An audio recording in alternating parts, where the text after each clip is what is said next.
Okay, so let's break down the steps that we're going to be taking in this module to create the background and the player ship using the Quintus game engine. So the first thing that we're going to do is we're going to start off by creating our project. And our project is going to be a Visual Studio project. Again, you could use whatever technology that you want. The only reason why I'm using Visual Studio in this case, actually there's two reasons. One is because of the IntelliSense support, which gives me some autocomplete on the JavaScript, which is pretty handy. And then second, I just need some way to be able to host this because we are going to make some requests back to the server in order to load some JSON files. And if you just run this from a local file in your file system, you won't have the security permissions by default in your browser to be able to do that. So you could use Apache or whatever you want, but the key thing is you just need the ability to host these files somewhere.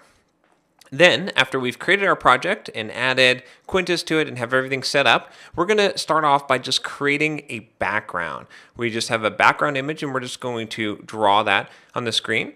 After that, we're going to add the player sprite. So we're just going to utilize a player sprite that I've already created, and we're going to see how we can create a sprite object in Quintus that's going to represent the player and then draw that to the screen. Finally, we're going to add some animation. We're going to use a Sprite Sheet that has multiple frames, and we'll talk about this more when we get into the animation, and we'll see how we can do some simple animation in Quintus. Okay, so let's talk a little bit about what Quintus is. Quintus is basically a game engine. We had already talked about what a game engine is. It basically gives you a lot of that plumbing code so you don't have to write it for you, and does a lot of the functionality of a game so that you can focus on writing your game and not on writing all this plumbing code. Now, Quintus is open source, it's free. It's a fairly new HTML5 game engine, but it is gaining a lot of traction because it's pretty easy to use and it's pretty fun to develop in, especially if you have a web development background and you're used to using something like jQuery. Quintus has a very similar syntax. It even has selectors in there, so it's something that's probably going to be familiar to you. Now, I chose Quintus, even though it might not be the most popular HTML5 game engine, because of those attributes. It is easy to use. It's something that's going to be able to be picked up much faster than some of the other ones, and it is free. It doesn't cost you money to get started and to try this out. And I also think that Quintus really does give you a succinct way to create games. Okay, so before we start developing our game, let's take a quick look at where you can find some more resources on Quintus, because you're probably going to want to go back and look at the documentation and reference that if you're developing a game using Quintus. So if you just go to html5quintus.com, here you'll find all the information on Quintus. And like I said, it is still in pretty early development, so there's not a huge extensive amount of documentation, but there is some pretty useful examples here. So for example, there's a demo game that you can just run the code right here. It's a little platformer game, and you can see that this is about 80 lines of code. So not a whole lot of code here. And then it has some information on getting started, and it basically breaks down this code from this game.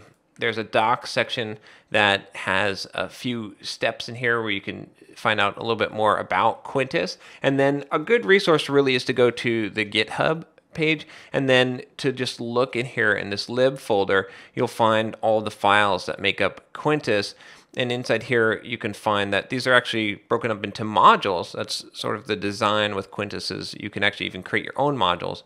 But within these modules, you can find a lot of information about the functionality if you get stuck. Now, you'll probably be able to find most of the basic information from just what we're doing in this course and from the documentation there. But if you do get stuck, it is nice to be able to go back to the source, and this is pretty easy to read source code. It's pretty clean and well documented.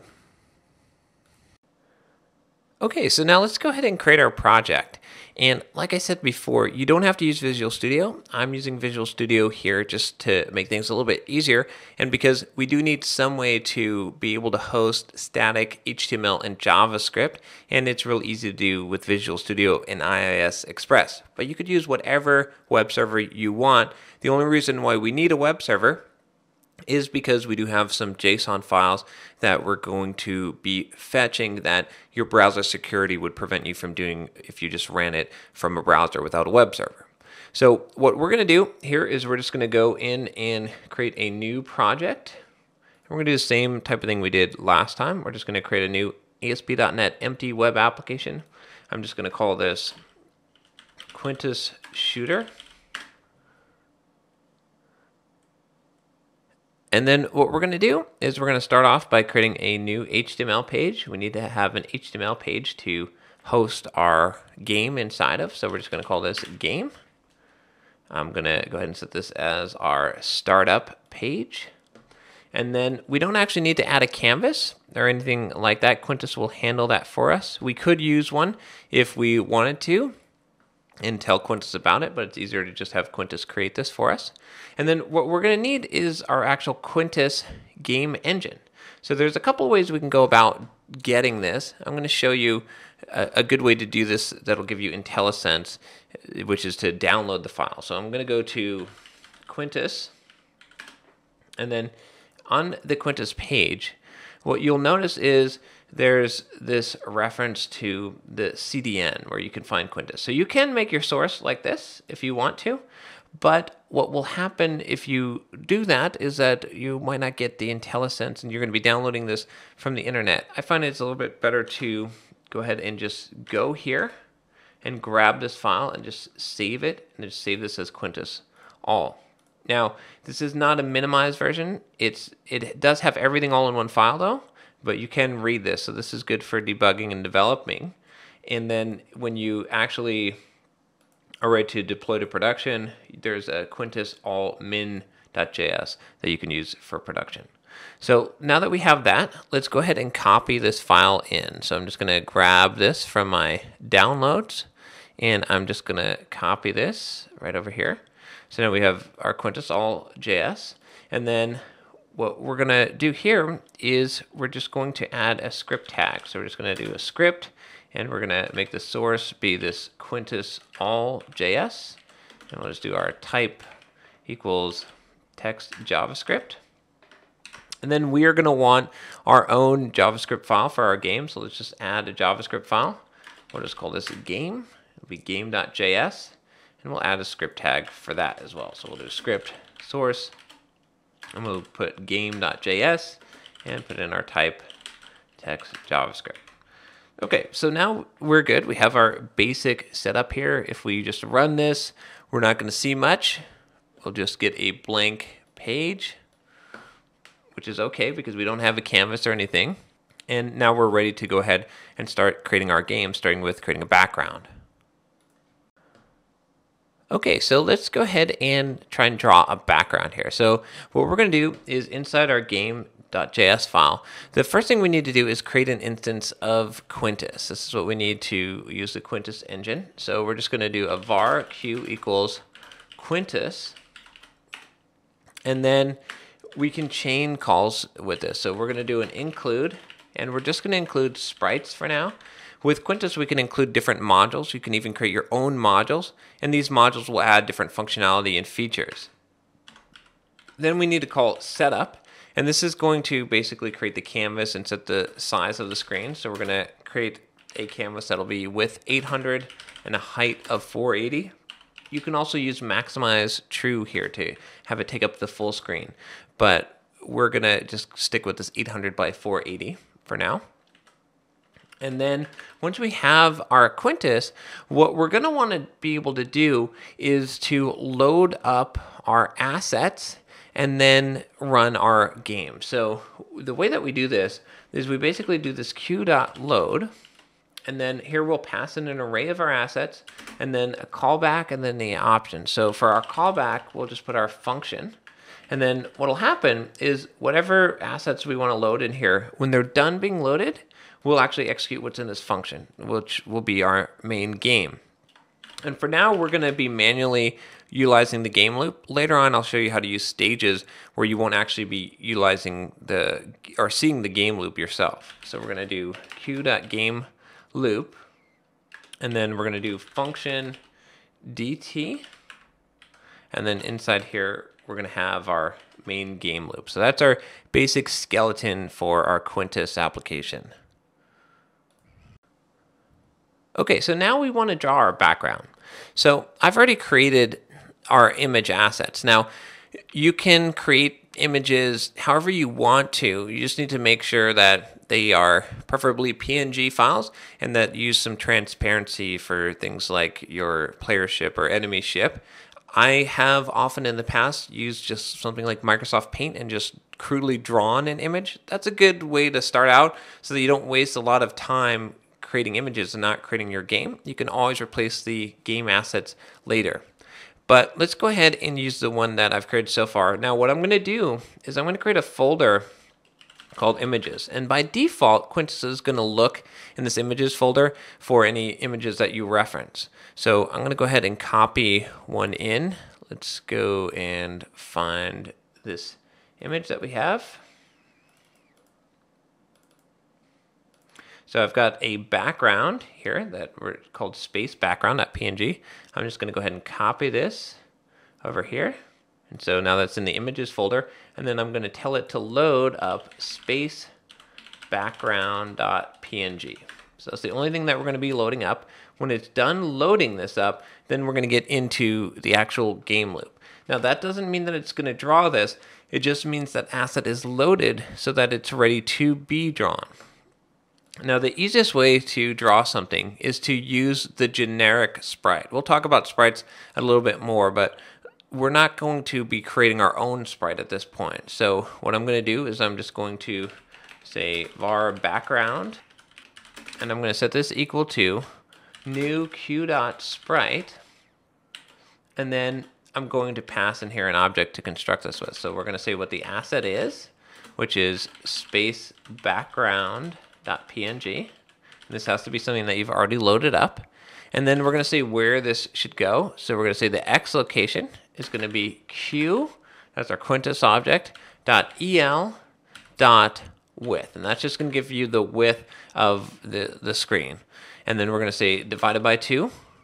And then we're going to specify our Y value. So we're going to add a comma and say Y. And this is going to be Q.el.height divided by 2.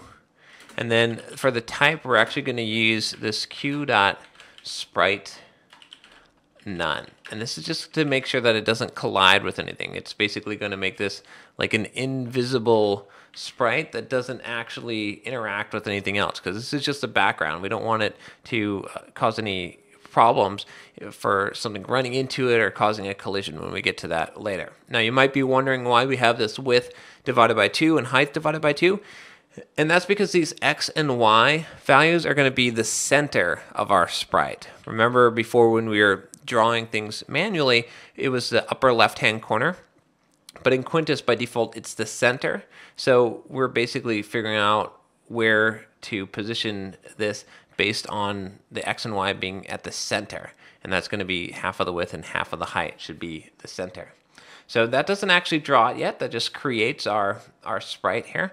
But we need to draw this thing. So in order to do this, what we can do is inside our game loop. In fact, let's pull this outside our game loop because we only really need to create this background once. But what we want to do is do q.clear to clear the screen. And then we want to do background.render q.ctx. CTX is going to give us our canvas. So now let's go ahead and run this.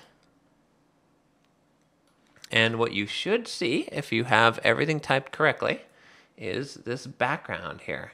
And if you don't see a background, first thing to do is to open up the console. If you're in Chrome, Control-Shift-J. See if there's any error here. Most of the time there's going to be an error there that you can troubleshoot and figure out what's going on. But if you see the background, you're ready to go on to the next step. Okay, so we mentioned sprites earlier in Module 1, but let's talk a little bit more about how sprites work inside of Quintus. So in Quintus, we are going to be creating our own custom sprites for each of our game objects. A sprite really is more than just the graphic that's going to be displayed on the screen. It's going to encompass information about that object, including where it's located, and even some information like maybe what direction it's heading, what way it's facing. Whatever kind of attributes are going to apply to that game object are going to be stored on the sprite. And in Quintus, we have the capability to extend the generic sprite that we use for our background and to add some capabilities to that and to create our own custom sprites. So that's what we're going to be doing next when we create our player sprite. Okay, so now what we're going to do is we're going to create a new kind of sprite called a player. So the way we do this in Quintus is we do q.sprite and then extend, because we're extending the normal sprite class. Here where we did our background, we used the sprite, but we just use a default sprite. It didn't have anything special. All it does is have the position really and know how to display a particular asset. So we're going to create a sprite called player. And then what we're going to do here is we're going to define what this player sprite is going to have in it. So now the first thing we want to do is call init, and then we're going to do function p, and then inside here what we're going to do is we're going to do this underscore super, and we're going to pass p, and then we're going to do a little bit inside here. We're going to be setting up the basic stuff for our player. Now, the reason why we're doing this is because we want to pass the things that the base sprite class needs, like the asset that's being used, the sprite basically that's going to be used for the player. And then we also want to pass in like the location of the player just so that this is all initialized in that base class so that the sprite knows how to be displayed. So in our case, what we're going to do here is we're going to set our asset, and we're going to set this equal to, and we're going to make a player or a spaceship asset. We don't have this yet, so we're going to leave this for now, and we're going to fill that in when we add that image to our project. And then we're going to want our x location, so let's make this be q.el.width divided by 2. So this is basically going to be half of the screen. Our x will be right in the middle of the screen. And then our y, we're going to use q.el.height.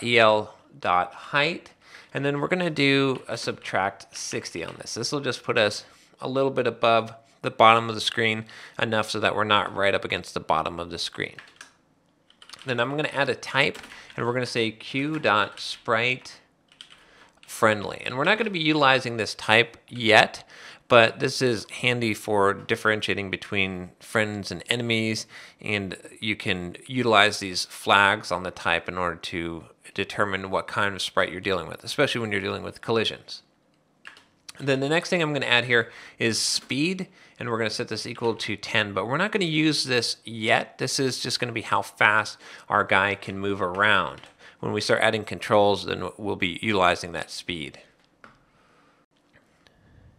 Okay, so now we need an image for our player sprite, and we're just going to start off just by using a regular image, not a multi-frame image. So I'm just going to copy this player.png into our images folder, and then I'm going to change the asset for this to be player.png. Now what we're going to do is we're going to create a new instance of our player. So we're just going to do var player, and we're going to set this equal to new q.player.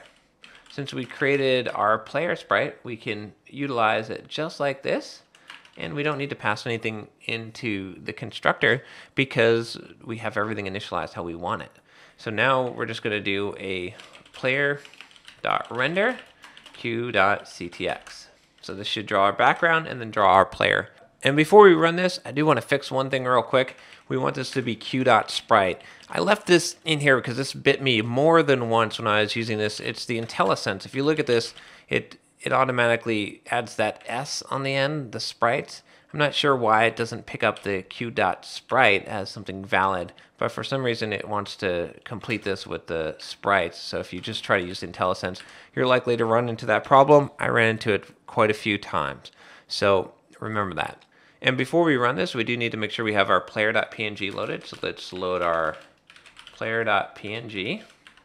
And now, if you go ahead and run this, you should see your background and then your ship perfectly centered in the background. Again, if you get an error, if you don't see this, look at your console and see what happened. And remember that sprite thing, I'm pointing this out because this bit me more than one time, is that it's sprite, not sprites. Okay, so the next thing we're going to do is add some animation to our game. Now, animation is something that is really not that difficult to do in Quintus, but it's going to really add a lot of pop to your game. It's really going to bring your game to life once you add some animation. The basic idea behind animation is pretty simple. You have frames, and you're going to cycle through those frames. Different frameworks and different game engines have different ways of doing animation. In Quintus, what we're going to do is we're going to give Quintus what's called a sprite sheet, and we're going to tell it how to divide up that sprite sheet where those frames exist, and then we're going to tell it what order to show those frames and how fast, and then our ship will magically be animated. Now, as far as creating a sprite sheet, we're not going to cover that in this course, but it's real simple to do. All you have to do is basically just take whatever your image is, and let's say that you want to have 4 frames. Well, you can have them all vertical if you want, or you can use a square like I did here, and you basically just double the size and make your canvas bigger, and then copy and paste your image, and then make modifications to it in each one of the frames. So let's go ahead and see how we can get animation working inside of our game. Okay, so the first thing that we're going to want to do here is copy our new image in place here. So I just created this 4-frame spaceship animation. I'm just going to copy this into images. This is what's known as a sprite sheet. If we take a look at it, let's find this spaceship 2. You can see that it's basically just 4 frames of our spaceship, and they're slightly different each frame. So, and this is just some pixel art that I created. I learned a little bit of the basics of how to do pixel art and was able to create this. It does take some time to do pixel art, but my first version of this was just Microsoft Paint, so don't feel bad if you just draw a Microsoft Paint version of a spaceship, and then later you can make it better if you want. Okay, so now we have our actual spaceship2.png. So we're not going to be using player.png anymore. We're going to be using spaceship2.png. And then what we want to do is we want to tell Quintus basically how this is divided up. And this is where we're going to be using some JSON here. So what we're going to do is we're going to create another folder in here. We're just going to add a new folder, and we're going to call this folder data. And inside here, we're going to create a JSON file that's basically going to describe how this image is broken up into the different frames.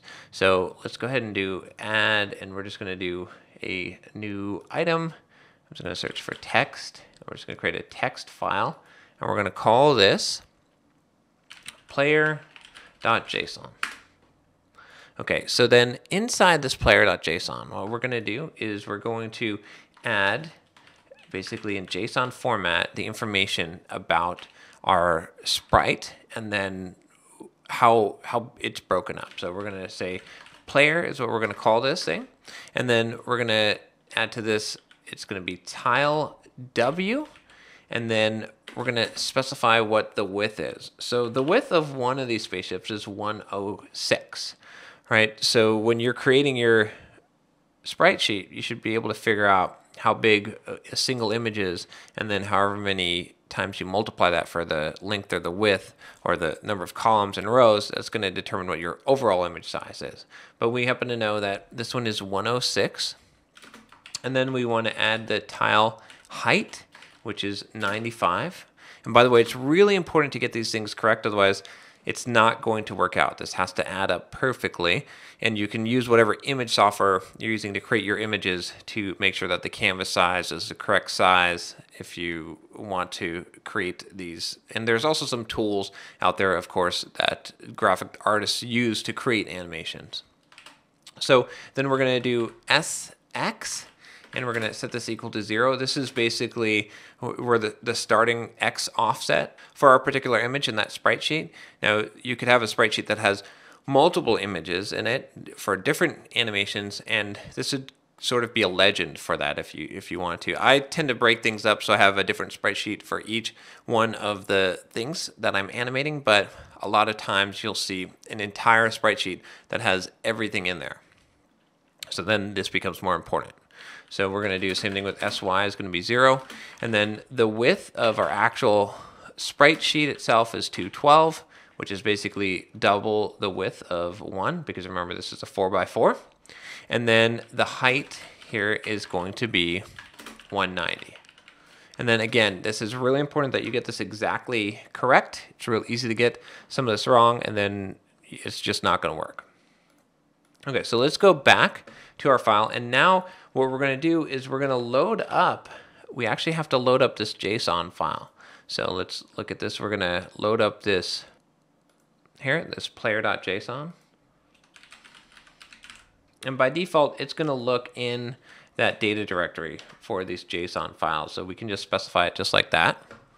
And then the next thing we're going to do is we're going to call this compile sheet. So we're going to do q.compile sheets. And then we're going to specify for our spaceship 2.png, we're going to use the player.json. And what this is going to do is it's basically going to take the information in this player JSON file, and it's going to use it on this spaceship 2.png in order to basically chop things up and create the actual images or the actual frames. And then later we can tell Quintus how to actually animate those specific frames once it's basically chopped up our image. Okay, now there's a small problem we have to address in order to be able to use this with particularly Visual Studio and IIS Express, which is we need to be able to actually serve up the JSON MIME type. So what we have to do here is go into our web config. And if you have a different web server that you're using, you might have to set up the MIME type, or it might already support JSON. But if it doesn't, then you'll have to do something similar here. And for Visual Studio, for IIS Express, what we're going to do is we're going to do system.webserver. We're going to add this node. And then inside here, we're going to add static content. And we're just going to tell it, hey, for this MIME type, we're going to say MIME map. And then we're going to say file extension is equal to .json. Well, just this is going to be application JSON. So we'll do application/JSON.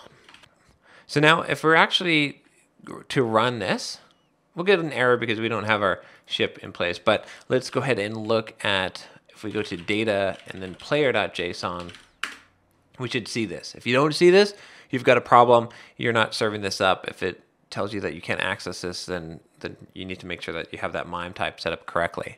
But once you have that set up correctly, then you can serve the JSON data. So now, at this point, we want to create our animations. Right now, when we did compile sheets, we didn't actually create animations.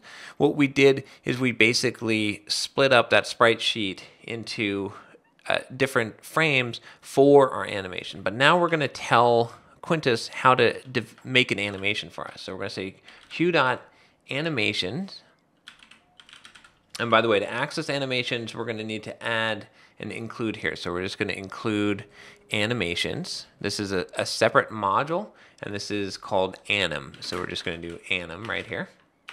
And then once we have that included, then we should be able to do animations. And then inside here, we're going to specify what our animation is for, and then what the type of animation it is. So we're going to say, first of all, it's for the player sprite, and then we're going to pass in an object here, and we're going to say default, so that the default version will be this. It'll have frames, and then we're going to pass in an array of frames 0, 1, 2, 3.